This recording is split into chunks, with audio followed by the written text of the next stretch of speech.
Kama walidhani wamekwepa mkono ushuru, sasa unawaandama baada ya katiba mpya kuidhinishwa.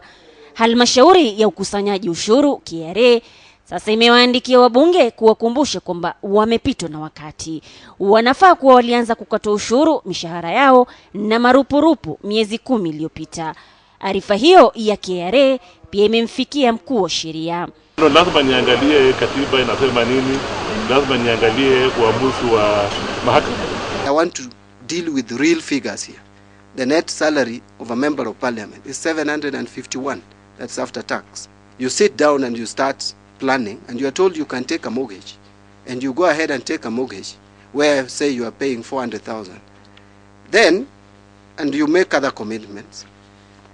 Then in 2011, you are told now that your salary has to come down to 551,000. So there is 200,000 gone. How do you adjust yourself? Na mjadala wa waheshimiwa kukata ushuru haujaanza jana au leo. Na tangu hapo wamekuwa wakijitetea kuwa sheria iliyopo waliwajibika tu kukata ushuru wa mshahara, ilhali marupurupu yao ambayo ndio ya kiasi cha juu yasiguswe.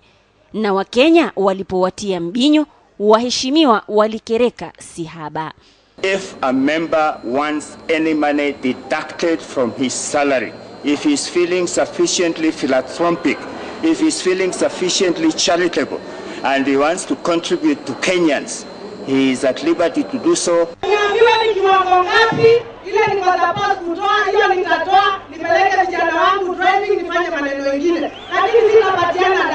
Kabla ya kura ya maamuzi mwaka uliopita, katika kikao kisicho rasmi cha bunge maarufu kama Kamukunji, inaripotiwa kuwa wabunge waliahidiwa kwamba wataepuka ulipaji ushuru hadi kumalizika muhula wao.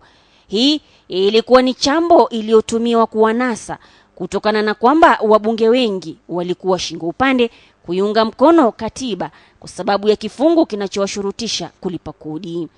That applies to every state officer. I am a state officer by virtue of my position in the commission, and it applies to me like it will apply to every other state officer. Wabunge sasa hawana sababu yoyote ya kudinda ulipaji kodi, kwani kifungu 1210 cha katiba kinasema wazi hakuna sheria itakayomzuia afisa yoyote wa umma kutolipa ushuru kwa sababu ya ofisi anayosimamia au kazi anayofanya. Iwapo watasusia, basi watungaji sheria watakuwa ndio wavunjaji sheria. Munira Muhammad, KTN leo.